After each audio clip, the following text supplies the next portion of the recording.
Assalamu alaikum warahmatullah. Today beta will discuss the linear momentum of a system of particles. इसको हम conservation of linear momentum of system of particles भी कहते हैं. क्योंकि अगर आपको याद होगा थोड़ा सा what really is momentum is the quantity of motion contained within a body. एक बॉडी के पास कितनी मोशन है, किस क्वांटिटी में मोशन है, कितनी मोशन है, तो उसको सिंपली उसका मोमेंटम कहते हैं, which usually represented by p simple equal to mass into velocity of that body. अब चूंकि यहाँ पे जो हम स्टडी कर रहे हैं we are studying actually the system of particles, यानी हम एक सिस्टम ऑफ पार्टिकल्स, यहाँ पे हम एक्चुअली जो रियल ऑब्जेक्ट्स हमारे पास होते हैं उनमें बहुत सारे पार्टिकल्स होते हैं जो इंटरेक्ट कर रहे हैं एक दूसरे के साथ. तो वही यहीं पे हम देखेंगे जो लीनियर मोमेंटम इस सिस्टम ऑफ पार्टिकल क्या होता है, वो क्या रहता है या वो किस तरह कंजर्व रहता है. तो उसके लिए हम क्या कंसिडर करेंगे, will consider a system of particle usually a system of n particles. ठीक है ना, क्योंकि आमतौर पर अगर हम रियलिटी में जो भी सिस्टम अगर हम कंसिडर करेंगे अपनी जगह देखेंगे भी तो वो उस पार्टिकल में तो बहुत सारे इन्फिनाइट नंबर ऑफ पार्टिकल्स का बना हुआ होता है. तभी हम बाद में जो हमने उसको थोड़ा सा सिंप्लीफाई करके रिजिड बॉडी लिया था, क्योंकि रिजिड बॉडी में भी जो कंटिन्यूस डिस्ट्रीब्यूशन ऑफ मास होती है उसमें पार्टिकल्स इस तरह होते हैं जैसे लगता ही नहीं कि ये सेपरेट है, कंटिन्यूस है. तो बाद में हम एलिमेंट का कॉन्सेप्ट लेते थे. अब यहाँ पे हम वही system of particles he consider करेंगे कि हम देखेंगे एक सिस्टम है हमारे पास जिसके पास बहुत सारे पार्टिकल्स हैं, उनका मास कुछ डिफरेंट है, वेलोसिटीज उनके पास कुछ और होंगी. तो बाद में हम देखेंगे कि मोमेंटम किस तरह एक्चुअली वहाँ पे मोमेंटम कैसा होता है, उनमें किस तरह कंजर्व होता है मोमेंटम. तो वही चीज़ें हम इसमें देखेंगे. तो therefore for that will consider a system of n particles of masses m1, m2, m3 and so on up to mn, which are moving with velocities v1, v2, v3 and so on up to vn. ठीक है ना, respectively. अब हमने system consider किया अपनी जगह कि हमारे पास एक सिस्टम है जिसमें एन पार्टिकल्स होंगे ऑब्वियसली, और हर एक पार्टिकल का मास m1, m2 up to mn, और वो पार्टिकल्स इस सिस्टम के अब मूव कर रहे हैं डिफरेंट वेलोसिटीज के साथ v1, v2, v3, vn respectively. अब अगर हम मोमेंटम की बात करेंगे, ठीक है ना, चूंकि द पार्टिकल में have interacting and have the particle may be interacting with each other and have an external force acting on them. अब ये जो सिस्टम है एक्चुअली वहाँ पे है, क्योंकि सिस्टम के पार्टिकल्स जो है इनके पास डिफरेंट वेलोसिटीज. अब ये पार्टिकल्स तो एक दूसरे के साथ वहाँ पे इंटरेक्ट भी कर सकते हैं और यहाँ बाहर से कोई फोर्स भी उन पे हो सकता है, वो चीज़ें हम देखेंगे. अब लीनियर मोमेंटम की अगर हम बात करेंगे तो फॉर एग्जांपल अगर हम पार्टिकल वाइज भी देखेंगे, दी लीनियर मोमेंटम अगर हम देखेंगे for example of first particle, अगर फर्स्ट पार्टिकल का मोमेंटम हम देखेंगे जिसका मास m1 है, वेलोसिटी उसकी v1 है, तो देयरफॉर जो मोमेंटम इसका होगा that will B p1 is equivalent m1 v1. इसी तरह सेकंड पार्टिकल, अगर हम सेकंड पार्टिकल की तरफ देखेंगे तो सेकंड पार्टिकल मैं सेपरेटली यहाँ पे बोल रहा हूँ, ये फर्स्ट पार्टिकल का मोमेंटम होगा, सेकंड पार्टिकल का मोमेंटम p2 कितना होगा, वो होगा m2 v2. थर्ड पार्टिकल का मोमेंटम क्या होगा, m3 v3. Fourth m4 v4. nth particle mn vn. मैं इसी तरह लिखूँ एंड सो ऑन, यानी इसी तरह हम निकाल सकते हैं मोमेंटम डिफरेंट पार्टिकल्स का. लेकिन यहाँ पे एज अ सिस्टम हम कंसिडर करते हैं कि ये जो पार्टिकल्स है they are formed a system. तो therefore for the system of n particles ये जो लीनियर मोमेंटम होगा of the system, it will be the vector sum of linear momentums of all individual particles of the system. अब as a system as a whole यहाँ पे हमने particle का momentum निकाला, लेकिन ये सेपरेट एक पार्टिकल का मोमेंटम है, फर्स्ट पार्टिकल, ये सेकंड पार्टिकल, थर्ड पार्टिकल, लेकिन ये पार्टिकल्स मिल के एक सिस्टम बनाता है. तो देयरफॉर अगर हमें उस सिस्टम का मोमेंटम चाहिए तो उस सिस्टम का मोमेंटम जो है ना वो vector sum of these momentas होगा, which we actually these are the momentas of the particles. ठीक है ना. तो therefore for the system of n particles the linear momentum which will be denoted by capital P, ठीक है ना, of the system is the vector sum of linear momenta of all individual particles of the system, ठीक है ना। That is, कहने का मतलब मेरा ये है कि ये जो हमारे पास नेट मोमेंटम सिस्टम का होगा बेटा, that will be simply equivalent to P1 plus P2 plus P3 plus and so on plus Pn, ठीक है ना। ये सिस्टम का, हमारे पूरे सिस्टम का, सिस्टम ऑफ पार्टिकल का मोमेंटम होगा। Momentum of first particle plus second particle plus third particle and so on up to n particles. That's, और I can write it as P is equivalent, P1 किसके बराबर है, m1 v1 plus m2 v2 plus m3 v3 plus and so on plus mn vn। I can write it as, मैं खोल के भी इस तरह भी लिख सकता हूँ, ठीक है ना बेटा। इसको हम इक्वेशन नंबर फर्स्ट रखेंगे यहाँ पे। यहाँ तक तो आया ना समझ में। अब अगर हम लेंगे, चूंकि बेटा यहाँ तक तो हम कंसिडर करते थे पूरा सिस्टम, और सिस्टम के सारे पार्टिकलों को कंसिडर करेंगे, ठीक है ना। अब अगर इन सारे पार्टिकलों का मास हम एक इकट्ठा लेंगे, that will be taken as capital M, क्योंकि m1 is the mass of first particle, m2 second, m3 third, up to mn the nth particle. Now if I will ask you the total mass of the system, then the total mass will be capital M is equal to m1 plus m2 plus m3 and so on up to mn. Now if I am taking capital M, the total mass of system of n particles, which usually is concentrated at the center of mass, and capital V will be the velocity of that center of mass, then मुझे बताओ momentum of that center of mass क्या होगा। अब हम as a, चूंकि हम concept of centre of मास देखते हैं, अब ये जो पूरा सिस्टम है, ये हमारे पास पेन है, इसमें डिस्ट्रीब्यूशन हुई है, पार्टिकल्स डिफरेंटली इसमें है, it will B consisting of n particles. यही सिस्टम अगर हम लेंगे, इसमें n particles of mass m, velocity कुछ डिफरेंट होगी पार्टिकल्स की। अब इस पूरे सिस्टम के बदले में एक ऐसा पॉइंट सेलेक्ट करता हूँ जिसपे फॉर एग्जाम्पल अगर मैं फोर्स लगाऊं तो एज इफ जैसे सारे बॉडी पे फोर्स लगा है, ये उस वो वेलोसिटी, एक्चुअली वो सिस्टम वो पॉइंट दिखाएगा जैसे एज ए होल बॉडी दिखाती है हमें वेलोसिटी, जिसको आप सेंटर ऑफ मास कहते हो, ठीक है ना। ये देखो यहाँ पे बैलेंस भी होता है, ये वाला सेंटर ऑफ मास। अगर मैं कहता हूं कि if capital M, if M is the total mass of the system, obviously that is M is equal to m1 plus m2 plus m3 and so on mn of n particles,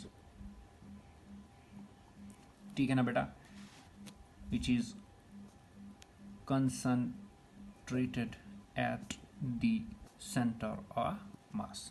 जो concentrate कहाँ पे हुआ, as if जैसे ही सारा मास यही एक point पे concentrate, हालांकि मास तो डिस्ट्रीब्यूट होता है, लेकिन सेंटर ऑफ मास में ये कंसेप्ट देता है कि एक्चुअली एक पॉइंट ऐसा एक बॉडी में होता है, इस रिजिड बॉडी में, इस कंटिन्यूअस बॉडी में एक ऐसा पॉइंट होता है एज इफ जैसा सारा मास वहीं पे इकट्ठा होता है। अगर आप उसी एक पॉइंट को स्टडी करोगे, as if you have studied the whole body.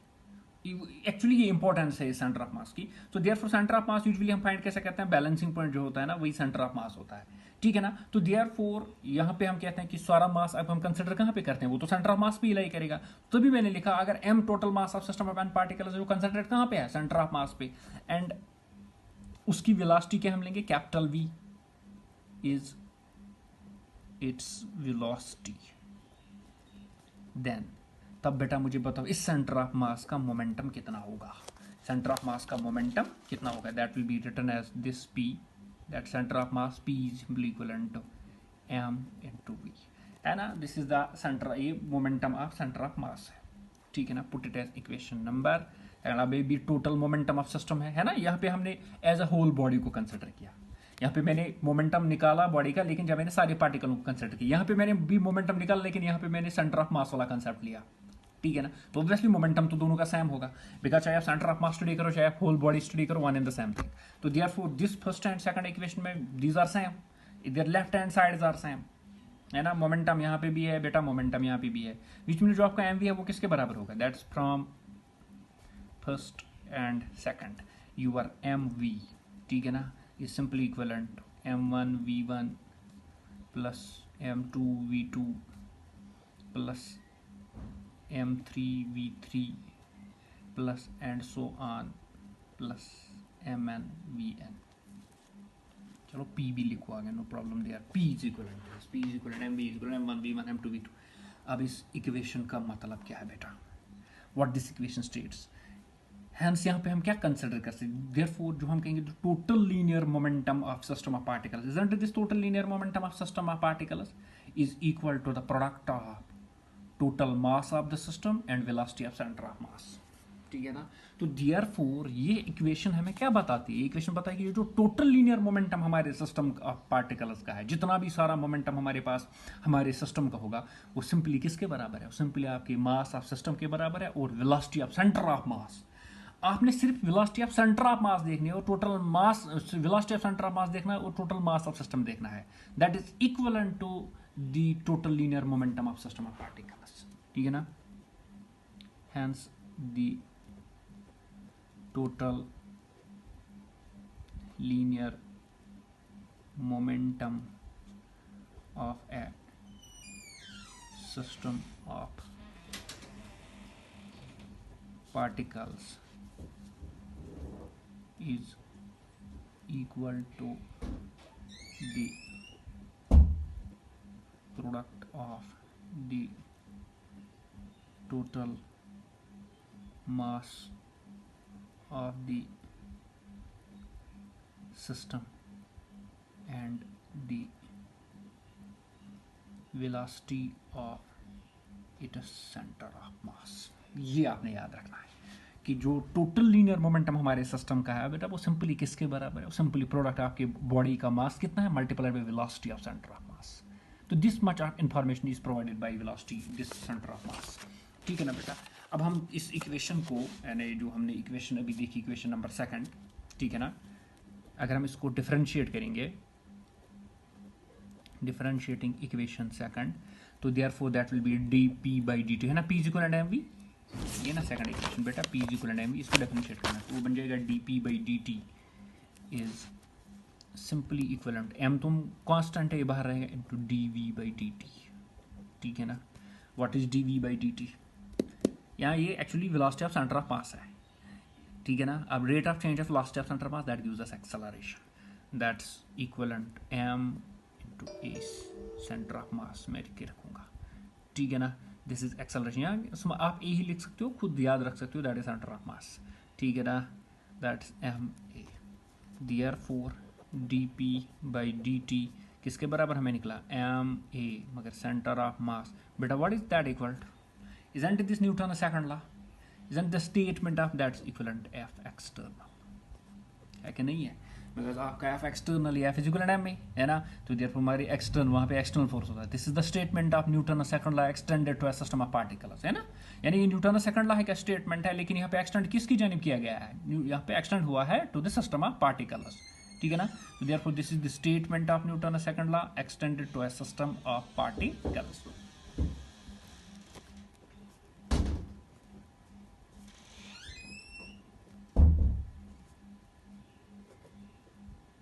System of particles.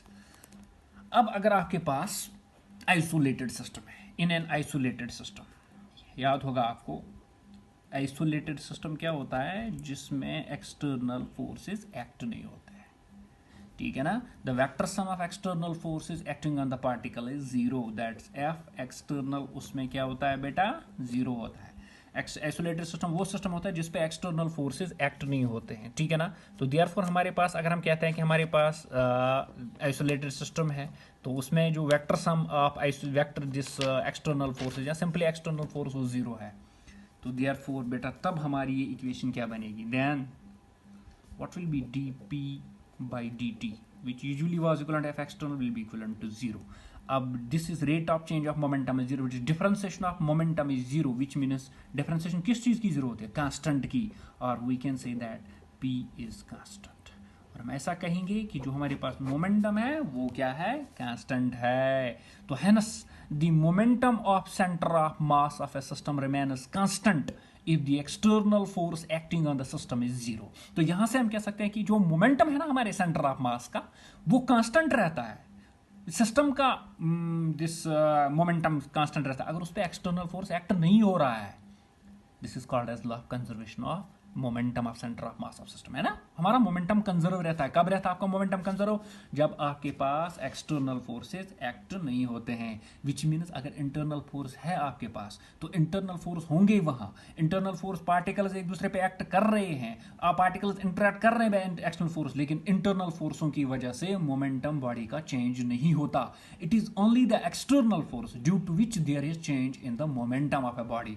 अब अगर आपके पास एक्सटर्नल फोर्स है ही नहीं तो मोमेंटम तो कांस्टेंट रहेगा, मोमेंटम चेंज नहीं रहेगा। तो therefore this clearly states that the momentum of centre of mass of a system remains constant if the net external force acting on the system is zero. This is called as law of conservation of linear momentum, a law of conservation of momentum of center of mass of a system, ठीक है ना।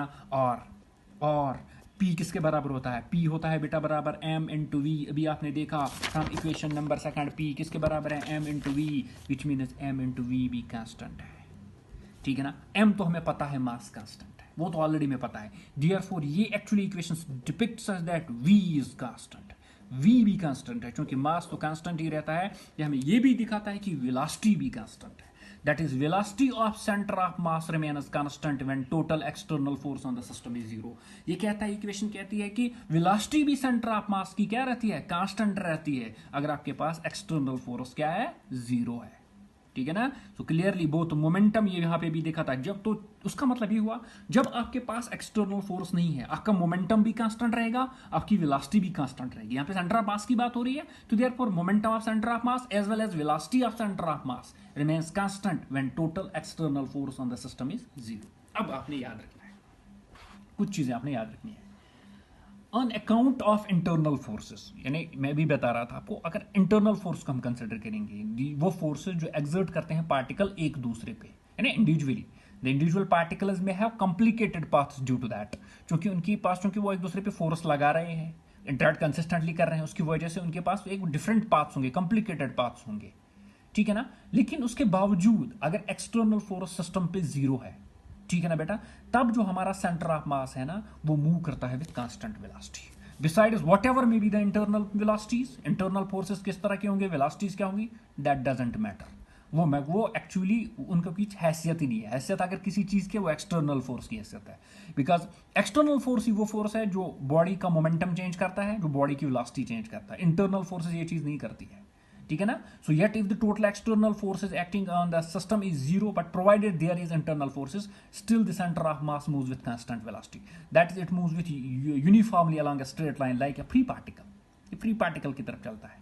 और remember, if the centre of mass is at rest, it would remain at rest when the total external force acting on the system is zero. दो चीजें इसमें आपने जरूरी याद रखनी है कि अब अगर पार्टिकल एक्चुअली कोई पाथ फॉलो कर रहा है, ठीक है ना बेटा, कोई पार्टिकल कोई पाथ फॉलो कर रहा है, और लेकिन एक्सटर्नल फोर्स उस पार्टिकल, उस सिस्टम ऑफ पार्टिकल पे एक्ट नहीं हो रहा है, तो देयरफॉर वो पार्टिकल, वो सेंटर ऑफ मास उसका है ना, वो उसी पाथ को फॉलो करेगा, it will move along a straight line. अगर आपका सेंटर ऑफ मास रेस्ट पे है, वो रेस्ट पे ही रहेगा अगर आपके पास एक्सटर्नल फोर्स नहीं है, ठीक है ना। फिर से मैं बता रहा हूं that on account of internal forces, the forces exerted on the particles on one another, usually those are internal forces, the individual particles may have complicated paths, yet if there is no external force acting on the system, then center of mass moves along a constant velocity, moves with a constant velocity, that moves uniformly along a straight line like a free particle.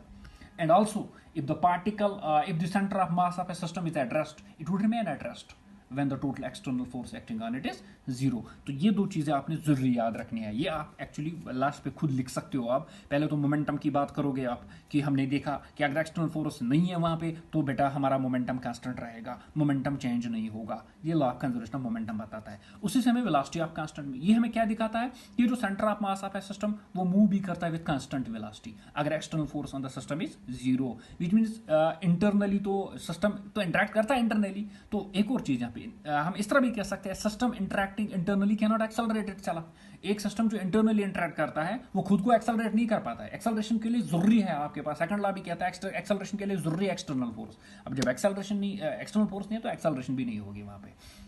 तो particle जो path follow कर रहा होता है, जो system particle path वहां पे path follow कर रहा होता है सेंटर ऑफ मास, वो वही पाथ फॉलो करेगा। या अगर सिस्टम आपके पास सेंटर ऑफ मास इस सिस्टम का रेस्ट पे है तो वो रेस्ट पे ही रहेगा अगर आपका एक्सटर्नल फोर्स जीरो होगा। So this was very important regarding the law of conservation of linear momentum. Will go for certain examples.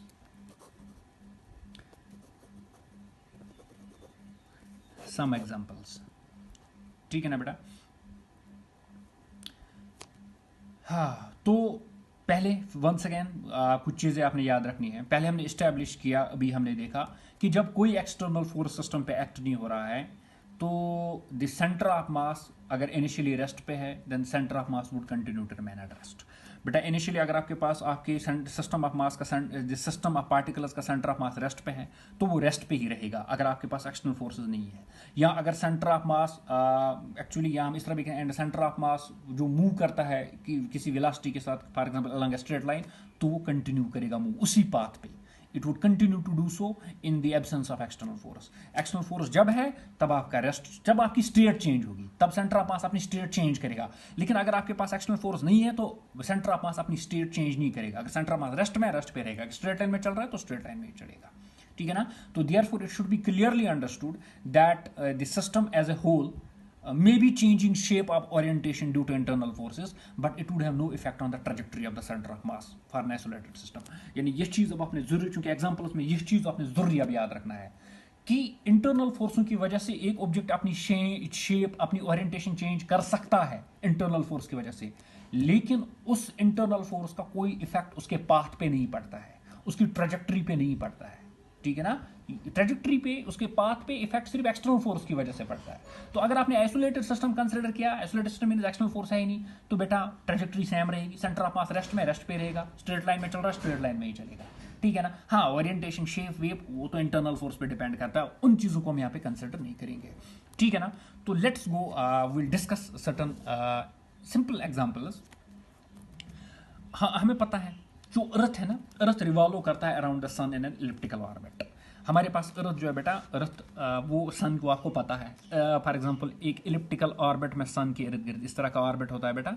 और सन के इर्द गिर्द यहाँ पे फॉर एग्जांपल अगर हमारा सन है, ये हमारा सन है, तो इस सन के इर्द गिर्द ये इलिप्टिकल ऑर्बिट में मूव कर रहा है. ठीक है ना? और साथ ही साथ जो मून है, चांद है ना, वो रिवॉल्व करता है अर्थ के इर्द गिर्द इन ए सर्कुलर ऑर्बिट. लेकिन जब आप एज अ सिस्टम बात करोगे, when both earth and moon, you will consider them as a system, both earth and moon, they move in a circle about a common center of mass. ये actually हम लेंगे यहां पे centre of मास.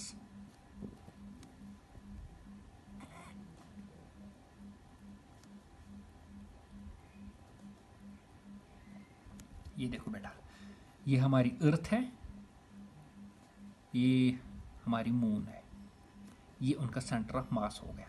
ये देखो, तो ध्यान से देखना, हम क्या कहते हैं कि हमारी अर्थ जो है बेटा वो सन के इर्द गिर्द इलिप्टिकल ऑर्बिट में मूव कर रही है, लेकिन साथ साथ जो हमारी मून है वो अर्थ के इर्द गिर्द मूव करती है सर्कुलर ऑर्बिट. लेकिन जब आप एज अ सिस्टम बात करोगे, system of earth and moon, तो therefore both earth and moon वो मूव करते हैं in a circle about a common centre of mass. तो दोनों वो एक्चुअली एक सर्कल में मूव करते हैं, एक सेंटर, कॉमन सेंटर ऑफ मास के इर्द गिर्द वो मूव करते हैं. ठीक है ना?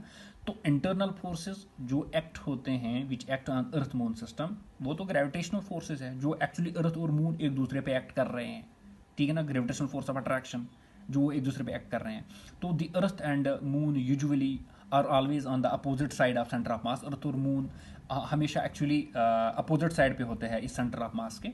ठीक है ना? सिंस अर्थ चूंकि हैवियर है तो देयरफॉर मून से, तो सेंटर ऑफ मास थोड़ा सा किसकी जानिब होगा? अर्थ की जानिब होगा ना. ऑब्वियसली जब मास जिसकी जानिब ज्यादा होता है, सेंटर ऑफ मास उसी की जानिब होता है. तो the centre of mass of a system usually here which is moon and earth is very close to earth due to the heaviness of the earth. तो remember, it is actually this centre of mass of the earth, sorry, and the moon, it is the center of mass of this earth and moon which revolves around the sun in elliptical orbit. तो actually वो centre of मास होता है ना इस सन और moon का, जो actually किसके इर्द गिर्द घूमता है. ठीक है ना? तो देयरफॉर फिर से मैं बता रहा हूं कि हमको पता है मून रिवॉल्व करता है बेटा around the earth in a circular orbit, और अर्थ रिवॉल्व करता है around the sun elliptical orbit. अब जो अर्थ एंड मून वो एक दूसरे पे एक्सर्ट करते हैं, एक दूसरे पे ग्रेविटेशनल फोर्स ऑफ अट्रैक्शन एक दूसरे पे, which are the internal forces only. To rule out the possibility of Earth and Moon colliding against each other under the internal gravitational forces, we imagine that both Earth and Moon are revolving about their common center of mass. ठीक है ना, such that they are always on opposite side of the common this common centre of mass. यानी कि मैं वही बता रहा हूँ जो मैंने आपको बोला कि एक्चुअली हम यहाँ पे वो एक पॉसिबिलिटी वो हम क्या करते हैं, उसको रिमूव करते हैं कि ये दूसरे के साथ कोलाइड करेंगे, क्योंकि इंटरनल फोर्स है ना इनके दरमियान, ग्रेविटेशनल फोर्स कहीं तो वो हम possibility of earth and moon जो कोलाइड करेंगे एक दूसरे के साथ अंडर दिस इंटरनल फोर्स वो हम रूल आउट करते हैं, ऐसा नहीं होता है। तो इमेजिन करते हैं कि दोनों बोथ अर्थ एंड मून वो रिवॉल्व करते हैं एक कॉमन सेंटर ऑफ मास के इर्द गिर्द, जैसे मैंने देखा है एक कॉमन सेंटर ऑफ मास के इर्द गिर्द ये दोनों घूमते हैं, ठीक है ना, such that they are always on opposite side. और अर्थ और ये मून को हम कंसिडर करते हैं कि ये actually on the opposite side of the centre of मास होते हैं, ठीक है ना।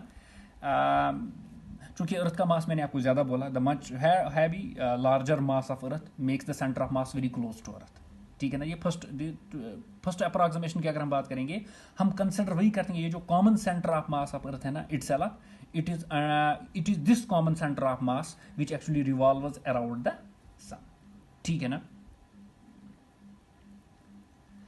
लेकिन इनफैक्ट अगर हम देखेंगे जो मून अर्थ सिस्टम है ना बेटा, मूव ये इस तरह मूव करता है in such a way that it is centre of mass follow the elliptical path around the sun, ठीक है ना। For earth moon system force of attraction due to the sun is an external force, remember उसी external force की बिना पे actually फिर किस में घूमते हैं, इस सेंटर ऑफ। तो एक्चुअली जो हम यहाँ पे सेंटर ऑफ मास का कॉन्सेप्ट जब हम इसमें कंसिडर करते हैं, तो जब हम एज अ सिस्टम कंसिडर करेंगे, ये उस वक्त कंसिडर होगा जब एज अ सिस्टम आप इन दोनों को लेंगे, तो उस वक्त हम कहेंगे एक्चुअली इन दोनों का कॉमन सेंटर ऑफ मास है ना, वही एक्चुअली अर्थ के सन के इर्द गिर्द घूमता है। चलो एक और एग्जाम्पल की तरफ जाएंगे हम, अगर हम रेडियो एक्टिव डीके देखेंगे, radioactive decay for example हम रेडियम न्यूक्लियस की बात करेंगे, we'll consider a radium nucleus which is disintegrating into a nucleus of radon and alpha particle। चूंकि रेडियो एक्टिव डिसइंटीग्रेशन है, इसमें एक्चुअली न्यूक्लियस स्पॉन्टेनियसली डिसइंटीग्रेट होता है, नया न्यूक्लियस देता है।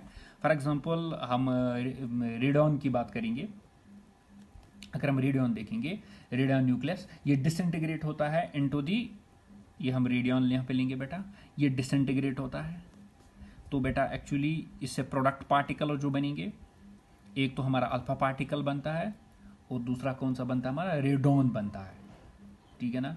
ये रेडियम न्यूक्लियस है, ये रेडॉन है, remember this is Rn radon, या ये हमारा अल्फा पार्टिकल है, ठीक है ना। तो we are considering a radium nucleus which disintegrates into a nucleus of radon and alpha particle. अब the force is leading to the decay और इंटरनल फोर्स ऑफ सिस्टम, चूंकि रेडियो डिसइंटीग्रेशन किसी external force की वजह से नहीं होता, वो इंटरनल फोर्स की वजह से होता है, ठीक है ना। तो देयरफॉर हम कहते हैं बेटा वही इंटरनल फोर्सेस एक्चुअली इनको डिसइंटीग्रेट करता है, ठीक है ना। अब जो एक्सटर्नल फोर्स सिस्टम वो तो हमने नेग्लेक्ट की है, सो देयरफॉर जो total linear momentum of system that will be same before and after the decay, जो मोमेंटम पहले होगा वही होगा बाद में, क्योंकि एक्सटर्नल फोर्स में पे क्या कंसिडर करते हैं, जीरो करते हैं, तो therefore P will be constant, momentum will be constant, that is momentum before the disintegration will be equal to momentum after the disintegration, ठीक है ना बेटा। अब इन डिकेइंग रेडियम न्यूक्लियस, अगर if decaying radium nucleus is at rest, अगर हमारा decaying ये जो रेडियम न्यूक्लियस है ये रेस्ट पे था, ठीक है ना, then the products of decay, that's radion and alpha particle, move back to back as shown here। तो therefore वो इस तरह एक्चुअली जब वो मूव करेंगे, यानी अगर ये इसका सेंटर ऑफ मास या रेडियम न्यूक्लियस, अगर हम रेडियम न्यूक्लियस की बात करें वो रेस्ट पे है, तब जो प्रोडक्ट पार्टिकल्स है इसके, दैट इज प्रोडक्ट पार्टिकल, एक तो इसका है रेडियन और दूसरा अल्फा पार्टिकल्स, तो वो इस तरह एक्चुअली चलते हैं दैट इनका जो सेंटर ऑफ मास है ना वो रेस्ट पे रहता है, तो सेंटर ऑफ मास एक्चुअली इनका इस तरह मूव करेगा, this is centre of mass, ठीक है ना बेटा। क्योंकि डिसइंटीग्रेशन सिर्फ किसकी वजह से हुआ, इंटरनल फोर्स की वजह से, तो देयरफॉर मोमेंटम क्या रहेगा, therefore the nucleus usually this radium nucleus and या radon and we can say, ये एक्चुअली रेस्ट पे हम कंसिडर करते हैं, देयरफॉर जो प्रोडक्ट पार्टिकल है यहाँ पे radon and alpha particle, they move in such direction, ये इस डायरेक्शन में मूव करते हैं कि their sum of their momentas is zero, इनका मोमेंटा भी क्या रहता है, क्योंकि momentum before disintegration is zero, तो मोमेंटम आफ्टर डिसइंटीग्रेशन भी जीरो होना चाहिए, तो देयरफॉर ये दो पार्टिकल जो प्रोडक्ट पार्टिकल्स हैं ये इस तरह मूव करते हैं कि सच दैट जो बेटा इनका मोमेंटम होता है, सम ऑफ देयर मोमेंटा वो भी जीरो होता है, ठीक है ना। एंड इनका जो सेंटर ऑफ मास है ना वो मूव करता है along a straight line, along the path followed by, they move along the path which was followed by this radon before decay, तो that they will move along a straight line, ये rest पे है, rest पे रहेगा, अगर straight line में होगा तो स्ट्रेट लाइन में रहेगा, तो देयरफॉर एज इफ हम कहते हैं सेंटर ऑफ मास रेस्ट पे ही है, चल रहा है, ठीक है ना, मोमेंटम क्या रहता है, कांस्टेंट रहता है, ठीक है ना। This was another example. इसी तरह आप एक और एग्जांपल ले सकते हो पटाखों की। जल्दी जल्दी मैं बताऊंगा आपको। For example explosion of projectile which is fire cracker in mid air में अगर हम देखेंगे तो हम कंसिडर करेंगे एक प्रोजेक्टाइल। बेटा एक प्रोजेक्टाइल हम कंसिडर करेंगे लाइक दिस। हमने पटाखा उठाया और फेंका हवा में, तो वैसे वो तो एक प्रोजेक्टाइल बनेगा जो हवा में एक्सप्लोड होता है, तो देयरफॉर वो तो पैराबोलिक पाथ फॉलो करेगा। तो therefore before explosion the projectile moves along A parabolic path. ये जो हमारा पटाखा अभी जल रहा था, जमीन से आपने फेंका, तो ये कौन सा पाथ फॉलो कर रहा था? Projectile path follow, parabolic path follow कर रहा था, ठीक है ना। लेकिन आफ्टर द एक्सप्लोजन, जब एक्सप्लोजन होगा, अब हर एक फ्रेगमेंट, क्योंकि जैसे वो उस वक्त वो पटाखा आपका फट जाएगा, तो उस पटाखे का हर एक हिस्सा, हर एक फ्रेगमेंट वो अपने अपनी पाथ लेगा along its own path. For example कोई पार्ट इस तरफ जाएगा, कोई पार्ट इस तरफ जाएगा, कोई पार्ट इस तरफ जाएगा, कोई पार्ट इस तरफ जाएगा, तो डिफरेंट पाथ्स वो फॉलो करेंगे उस वक्त। तो therefore after the explosion each fragment moves along its own parabolic path. हर एक फ्रेगमेंट अपनी पैराबोलिक पाथ फॉलो करेगा। बट लेकिन सेंटर ऑफ मास को क्या होगा? लेकिन जो centre of mass of the projectile है ना, वो continue to move in the same parabolic path. वो सिंपली यही पाथ फॉलो करेगा। आपका सेंटर ऑफ मास यही पैराबोलिक पाथ बेटा क्या करेगा? This is path of centre of मास। देखो क्यों? देखो बेटा, प्रोजेक्टाइल आपको पता है वो पैराबोलिक पाथ फॉलो करता है under the action of gravity, that's earth's gravitational force. अब explosion of projectile occurs only due to the internal forces. Explosion किस फोर्स की वजह से होता है? इंटरनल फोर्स की वजह से। कोई एक्सटर्नल फोर्स एक्ट नहीं होता उस पर। तो these internal forces can not change the total momentum. अभी आपने देखा इंटरनल फोर्स की वजह से मोमेंटम चेंज नहीं होता, एक्सटर्नल फोर्स की वजह से होता है, लेकिन एक्सटर्नल फोर्स तो है ही नहीं यहाँ पे। तो therefore these internal force can not change the total momentum of the system, although they may change the momentum of individual fragments. Individual fragments का मोमेंटम चेंज हो सकता है, लेकिन सिस्टम का मोमेंटम चेंज नहीं होगा। तो देयरफॉर जब आपके सिस्टम का मोमेंटम चेंज नहीं होगा, तो देयरफॉर उसका मतलब क्या हो? उसका मतलब यह है कि जो सेंटर ऑफ मास है ना, वो रिमेन्स अनअफेक्टेड, उस पर कोई इफेक्ट नहीं पड़ता है आफ्टर द एक्सप्लोजन। तभी वो वही पैराबोलिक पाथ फॉलो करता है। इस तरह बाइनरी स्टार्स की बात कर सकते हो। बाइनरी स्टार्स एक्चुअली सीरियस, एक हमारे पास एक बाइनरी स्टार है, ठीक है ना। वो एक्चुअली दो मेंबर्स होते हैं जो एक ही कॉमन सेंटर ऑफ मास के इर्द गिर्द घूमते हैं। तो इस तरह आप उसको भी खुद अंडरस्टैंड कर सकते हो। You will consider another example of this centre of mass.